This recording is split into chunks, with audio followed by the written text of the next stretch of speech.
का सवाल। एक तरफ बांग्लादेश में हिंदुओं पर अत्याचार हो रहा है और वहां करीब कभी 32% हिंदू बताए जाते हैं बांग्लादेश में, जो अब 6% से भी कम हो गए, और जो बचे हैं उन्हें जमाती और कट्टरपंथियों की प्रताड़ना झेलनी पड़ रही है। इनकी सोच है कि हिंदुओं को या तो भगा दो, या तो मार दो, या तो धर्म परिवर्तन करवा दो। लेकिन सवाल है कि क्या इसी तरह की साजिश भारत में भी रची जा रही है?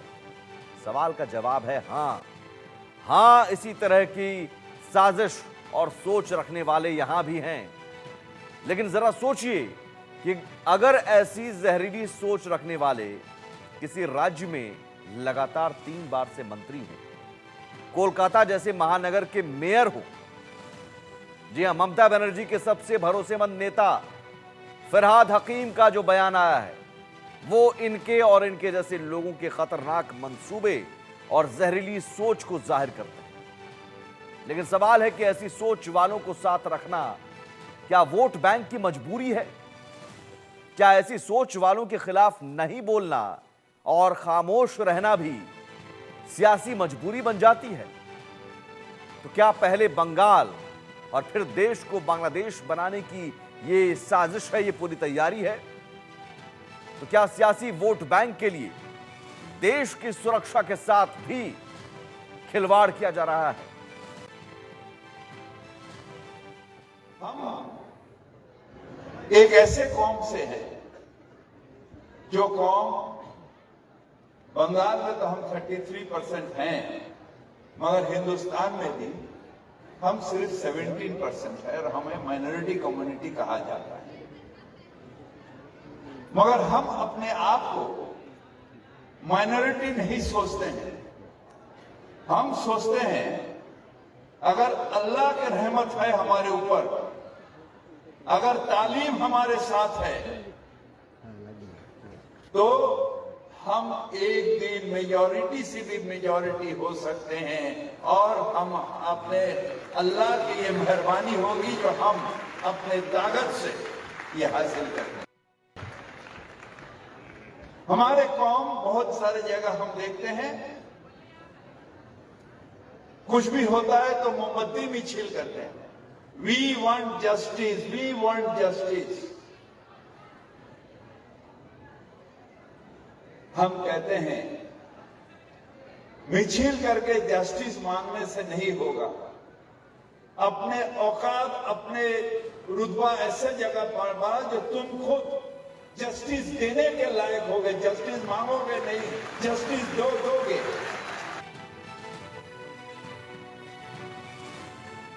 आपने सुना, यह है फरहाद हकीम।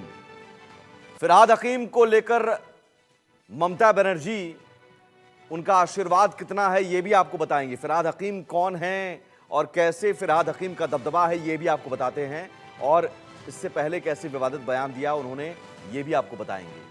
लेकिन सवाल यही है, देश के सवाल में ममता के मंत्री के बयान पर विपक्ष खामोश क्यों है? ममता बनर्जी खामोश क्यों है?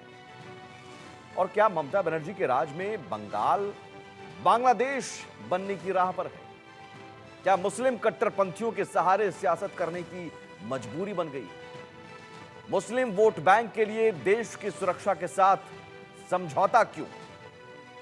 आज इन्हीं सवालों पर हम बहस की शुरुआत करेंगे और अपने मेहमानों से आपका परिचय करवा दें। डॉक्टर शत्रुपा हैं, बीजेपी प्रवक्ता।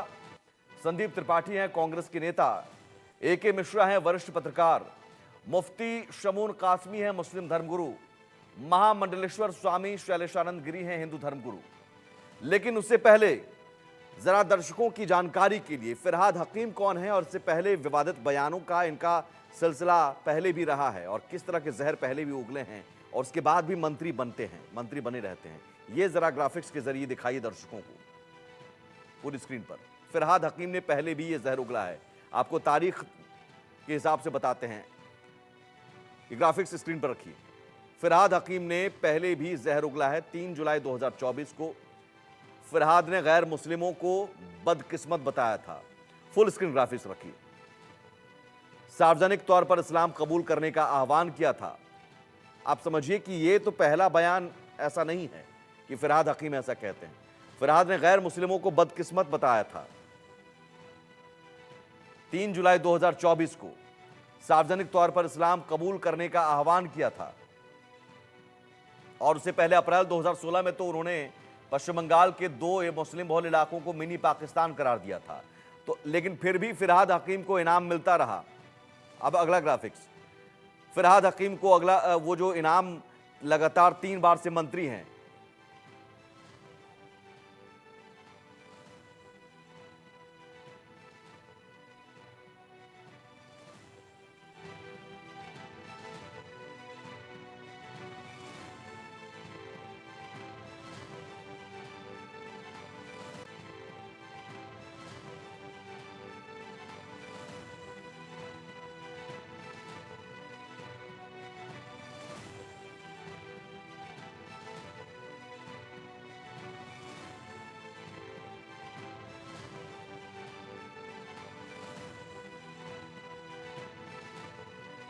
ममता के लाडले फिर भी फिरहाद हकीम बने रहते हैं। कोलकाता के मेयर हैं, टीएमसी के सबसे प्रमुख अल्पसंख्यक नेताओं में से एक हैं और आप समझिए कि इनका रुतबा क्या है। मुख्यमंत्री ममता बनर्जी के भी सबसे भरोसेमंद नेता हैं और इन पर कोई कार्रवाई छोड़िए, इनके खिलाफ कोई बोल नहीं सकता टीएमसी में। कोलकाता पोर्ट सीट से ये प्रतिनिधित्व करते हैं फिरहाद हकीम और इनके बारे में ये कहा जाता है कि ममता बनर्जी के सबसे खास हैं। इसलिए 2011 से जब से ममता बनर्जी सत्ता में आई तब से लगातार मंत्री हैं। तीसरी बार भी सरकार में इन्हें मंत्री बनाया गया, तीसरी बार भी जो सरकार बनी उन्हें मंत्री बनाया गया है और पश्चिम बंगाल सरकार में अभी मौजूदा तौर पर शहरी विकास, नगर निगम मामलों और आवास के कैबिनेट मंत्री हैं ये और कोलकाता के मेयर भी हैं। हम बाकी जानकारी भी जरूर इस पूरी बहस के दौरान देंगे कि पश्चिम बंगाल में कैसे मुस्लिम आबादी बढ़ती गई, कैसे पश्चिम बंगाल में जो मुस्लिम अल्पसंख्यक से बहुसंख्यक कई जिलों में हो चुका है और सिर्फ पश्चिम बंगाल नहीं पूरे देश भर में। लेकिन डिबेट की शुरुआत करते हैं। सवाल यही है कि संदीप त्रिपाठी जी इंडिया गठबंधन के अलायंस के पार्टनर हैं आपके टीएमसी, और टीएमसी के बड़े नेता और मंत्री हैं, वो कहते हैं कि हम बहुसंख्यक होंगे अल्लाह की मेहरबानी से और बहुसंख्यक से भी ज्यादा बहुसंख्यक होंगे। ये इस तरह की सोच रखने वालों का साथ जरूरी है क्या सियासत के लिए? तो इस राजनीति में अगर आप राजनीतिक इतिहास में देखेंगे तो ममता बनर्जी कभी एनडीए का भी हिस्सा रही है, पहली चीज।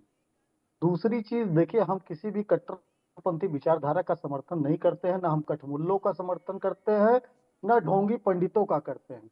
हमारा राजनीतिक इतिहास रहा है कि हम मुस्लिम लीग के खिलाफ और हिंदू महासभा दोनों के खिलाफ चुनाव लड़कर आज हम जो है देश में 50 वर्षों तक शासन किए हैं। इस देश की जनता ने जब पहली बार देश में चुनाव हुआ, मुस्लिम लीग हमारे खिलाफ चुनाव लड़ी थी, तो मुस्लिम बाहुल एरिया में भी कांग्रेस पार्टी ने चुनाव जीता था।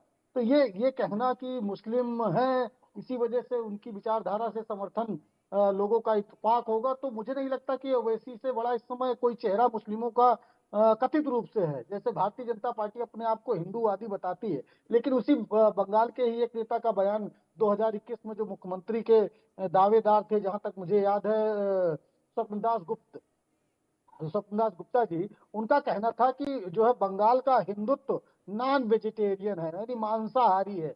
क्या इस बात से इत्तेफाक रखते हैं हम, या आप सुमित झा जी आप रखते हैं, या ये के मिश्रा जी रखते हैं? बहुत सारी चीजें इस देश में ऐसी हैं कि अगर आपके बहुत सारे विचार नहीं मिलते हैं, लेकिन अच्छा, अलायंस सुनिए में सुनिए उत्तर संदीप प्रदेश का त्रिपाठी मैं जी, एक उदाहरण ना दे देता सुमित हूं। झा उत्तर प्रदेश का बीजेपी एक के उदाहरण साथ हैं, जो भी आप अपना दोस्त जिसका भी आप नाम ले रहे हैं, ना उनके साथ हैं और ना ए.के. मिश्रा जी हैं, लेकिन आप तो हैं इंडिया गठबंधन में। या तो बताइए टीएमसी क्या है? टीएमसी आपके सहयोगी नहीं है, बता दीजिए। हम उसी पे आते हैं सर।